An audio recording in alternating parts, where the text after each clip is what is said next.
السلام علیکم ناظرین، پاکستان دس ویک کے ساتھ میں ہوں آپ کی میزبان بشرا خان۔ جیسا کہ آپ کو معلوم ہے، پاکستان دس ویک میں ہم لیتے ہیں جائزہ سیاسی، کاروباری اور دیگر سرگرمیوں کا۔ اس ہفتے بھی ہم آپ کے لیے لے کر آئے ہیں کچھ تازہ اور منفرد رپورٹس۔ سب سے پہلے نظر ڈالتے ہیں ملک میں کرونا کی صورتحال پر۔ پاکستان میں بے رحم کرونا نے قہر ڈھانا کم نہ کیا۔ مہلک کرونا وبا کی تیسری خطرناک لہر نے مزید 102 گھرانوں میں صف ماتم بچھا دی، جس کے بعد اموات کی تعداد 20,089 ہو گئی۔ گزشتہ 24 گھنٹوں کے دوران مزید 3,070 نئے مریض سامنے آ گئے۔ پاکستان میں کرونا کے تصدیق شدہ کیسز کی تعداد 8,93,461 ہو گئی۔ مزید تفصیلات جانتے ہیں national command and operation centre کے اعداد و شمار سے۔ پاکستان میں بے رحم کرونا نے قہر ڈھانا کم نہ کیا۔ National command and operation centre کے تازہ ترین اعداد و شمار کے مطابق گزشتہ 24 گھنٹوں کے دوران 3,070 نئے کیسز رپورٹ ہوئے۔ پنجاب میں 3,32,000، سندھ میں 3,04,571، خیبر پختونخوا میں 1,28,561، بلوچستان میں 24,318، گلگت بلتستان میں 5,454، اسلام آباد میں 80,010، جبکہ آزاد کشمیر میں 18,547 کیسز رپورٹ ہوئے۔ ملک بھر میں اب تک 1,56,54,997 افراد کے ٹیسٹ کیے گئے۔ گزشتہ 24 گھنٹوں کے دوران 51,528 نئے ٹیسٹ کیے گئے۔ اب تک 8,10,143 مریض صحت یاب ہو چکے ہیں، جبکہ 4,424 مریضوں کی حالت تشویشناک ہے۔ پاکستان میں کرونا سے ایک دن میں 102 افراد جاں بحق ہوئے، جس کے بعد وائرس سے مرنے والوں کی تعداد 20,089 ہو گئی۔ پنجاب میں 9,704، سندھ میں 4,869، خیبر پختونخوا میں 3,875، اسلام آباد میں 741، بلوچستان میں 270، گلگت بلتستان میں 107 اور آزاد کشمیر میں 523 مریض جان سے ہاتھ دھو بیٹھے۔ ہم کرپشن کے خلاف بھی جہاد لڑ رہے ہیں۔ کرپشن کا خاتمہ کیے بغیر کوئی ملک ترقی نہیں کر سکتا۔ وزیر اعظم کہتے ہیں چین کے اشتراک سے لگائے گئے پلانٹ سے نوجوانوں کو تکنیکی تربیت دینے میں مدد ملے گی۔ Karachi nuclear power plant 1100 megawatt بجلی پیدا کرے گا۔ Karachi nuclear power plant unit 2 کا افتتاح کرتے ہوئے وزیر اعظم عمران خان کا مزید کیا کہنا تھا، آئیے جانتے ہیں اس رپورٹ میں۔ Karachi nuclear power plant unit 2 کا افتتاح کرتے ہوئے وزیر اعظم عمران خان کا کہنا تھا کہ پاور پلانٹ 1100 میگا واٹ بجلی پیدا کرے گا۔ چین کے اشتراک سے لگائے گئے پلانٹ سے نوجوانوں کو تکنیکی تربیت دینے میں مدد ملے گی۔ پاک چین سفارتی تعلقات کو 70 سال ہو چکے اور دونوں نے ہر مشکل وقت میں ایک دوسرے کا ساتھ دیا۔ عمران خان کا کہنا تھا کہ چین نے بہت کم عرصے میں غربت سمیت دیگر مسائل پر قابو پایا۔ ہم ان سے بہت کچھ سیکھ سکتے ہیں۔ لوگوں کو غربت سے نکالنا ہماری حکومت کی ترجیح ہے۔ ملک کے لیے کلین انرجی بہت ضروری ہے۔ پاکستان کو سب سے زیادہ موسمیاتی تبدیلیوں کا سامنا ہے۔ پاکستان کے دریاؤں میں 80% پانی گلیشیئر سے آتا ہے۔ گلوبل وارمنگ میں ایسے منصوبے کسی نعمت سے کم نہیں۔ سی پیک گیم چینجر منصوبہ ہے۔ زرعی شعبے میں بھی چین سے مدد لے رہے ہیں۔ چائنا اور پاکستان کی کوآپریشن سے یہ جو K2 کی آج ہم انوگریشن کر رہے ہیں 1100 میگا واٹ بجلی پیدا کرے گا، لیکن صرف 1100 میگا واٹ بجلی پیدا نہیں کرے گا، 1100 میگا واٹ کلین انرجی پیدا کرے گا۔ یہ ہمارے لیے اس لیے ضروری ہے پاکستان کو، کیونکہ ہمارا ملک بدقسمتی سے دنیا میں وہ 10 ملکوں سے ہیں جو سب سے زیادہ کلائمیٹ چینج سے متاثر ہے۔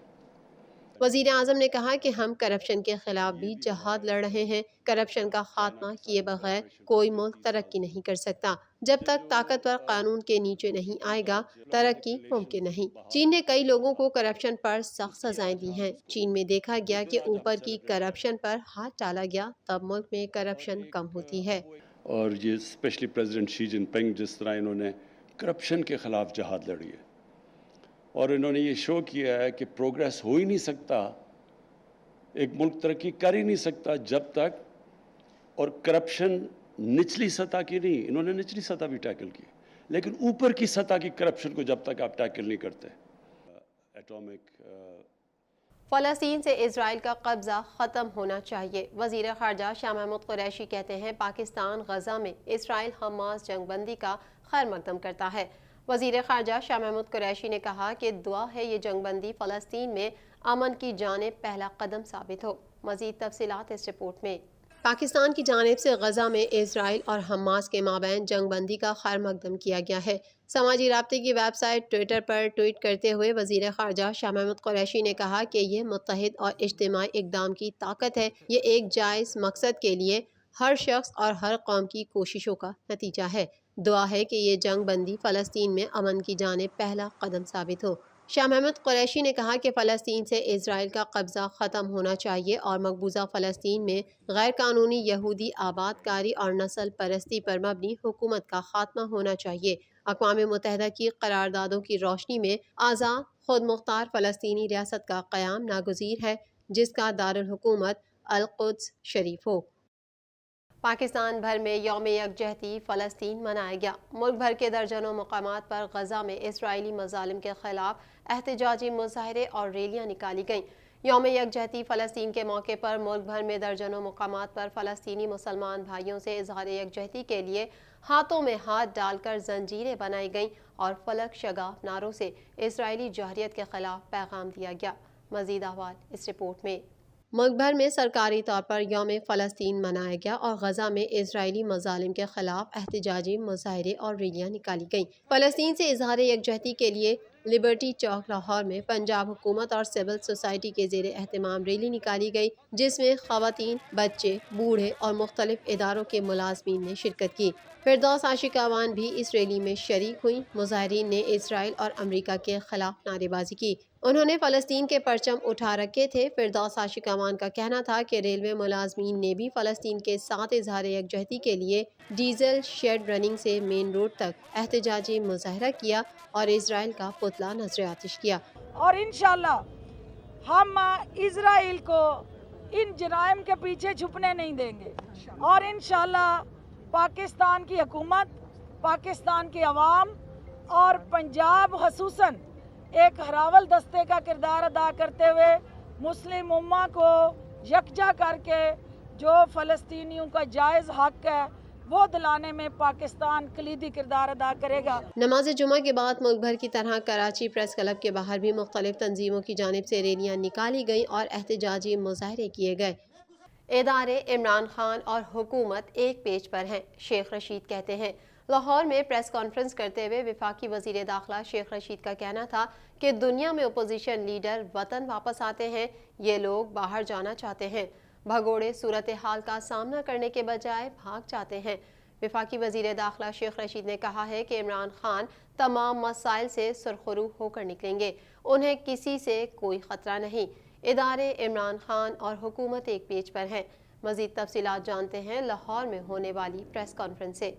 وفاقی وزیر داخلہ شیخ رشید نے کہا ہے کہ عمران خان تمام مسائل سے سرخرو ہو کر نکلیں گے، انہیں کسی سے کوئی خطرہ نہیں۔ ادارے عمران خان اور حکومت ایک پیج پر ہیں۔ لاہور میں پریس کانفرنس کرتے ہوئے وفاقی وزیر داخلہ شیخ رشید کا کہنا تھا کہ دنیا میں اپوزیشن لیڈر وطن واپس آتے ہیں، یہ لوگ باہر جانا چاہتے ہیں، بھگوڑے صورتحال کا سامنا کرنے کے بجائے بھاگ جاتے ہیں۔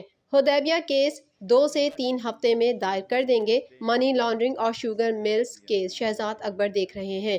بزدل لوگ ہیں دنیا میں، تمام اپوزیشن لیڈر اپنے وطن آنا چاہتے ہیں، یہ وطن سے بھاگنا چاہتے ہیں۔ ہم نے اسی ایل میں ڈالا، ان کو سحری کے وقت بھاگ رہے تھے۔ انہوں نے کہا کہ سائبر ونگ سے لوگوں کی سب سے زیادہ شکایات ہیں۔ وزارت داخلہ میں FIA کا ادارہ ریڑھ کی ہڈی کی حیثیت رکھتا ہے، ایسا نہیں ہو سکتا۔ سرکاری افسران من پسند سیٹ پر سالوں نوکری کریں، روٹیشن پالیسی اپنائی ہے، اب افسران کے تبادلے ہوں گے، سائبر ونگ کو مزید فعال کیا جائے گا۔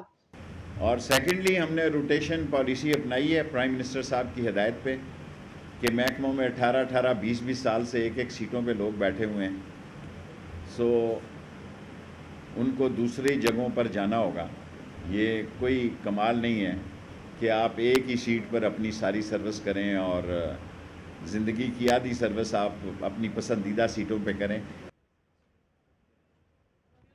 سندھ میں کرونا کی موجودہ بندشیں برقرار رکھنے کا فیصلہ۔ سندھ حکومت نے صوبے میں کرونا وائرس کی روک تھام کے لیے موجودہ بندشوں کو برقرار رکھنے کا فیصلہ کیا ہے۔ وزیر اعلیٰ سندھ مراد علی شاہ کی زیر صدارت کرونا وائرس کے صوبائی ٹاسک فورس کا اجلاس ہوا، جس میں صوبائی وزراء، چیف سیکریٹری، آئی جی، ایڈیشنل چیف سیکریٹری داخلہ، کمشنر کراچی اور دیگر حکام نے شرکت کی۔ مزید تفصیلات اس رپورٹ میں۔ وزیر اعلیٰ سندھ مراد علی شاہ کی زیر صدارت کرونا وائرس کے صوبائی ٹاسک فورس کا اجلاس ہوا، جس میں صوبائی وزراء، چیف سیکریٹری، آئی جی، ایڈیشنل چیف سیکریٹری داخلہ، کمشنر کراچی اور دیگر حکام نے شرکت کی۔ اجلاس میں وزیر اعلیٰ سندھ نے بتایا کہ عید الفطر 13 مئی کو ہوئی، اس دن صوبے میں 1232 کیسز تھے اور عید کے بعد 19 مئی کو 2076 کیسز آئے، جو 10.2% ہیں۔ اس سے ظاہر ہوتا ہے کہ سندھ میں کیسز بڑھ رہے ہیں۔ گزشتہ روز کراچی میں 16.82% کیسز سامنے آئے۔ ترجمان کے مطابق اجلاس میں ٹاسک فورس کے ممبران اور ماہرین نے وزیر اعلیٰ کو صوبے میں کووڈ کی موجودہ بندشیں جاری رکھنے کا مشورہ دیا۔ اس پر مراد علی شاہ کا کہنا تھا کہ اگر کیسز کی شرح کم ہوئی تو نرمی کریں گے اور اگر کیسز بڑھ گئے تو مزید سختی کریں گے، لیکن ہمیں صوبے میں نرمی کرنا مشکل ہوتا ہوا لگ رہا ہے۔ اجلاس میں وزیر اعلیٰ سندھ نے ٹاسک فورس کے ممبران کو ہدایت کی کہ صورتحال کا جائزہ لے کر مزید اقدامات کے لیے اپنی تجاویز دیں، جبکہ صوبے میں کورونا کی بندشیں بھی برقرار رکھنے کا فیصلہ کیا گیا۔ خبروں کے سلسلے کو مزید آگے بڑھائیں گے، مگر یہاں وقت ہوا ہے ایک بریک کا۔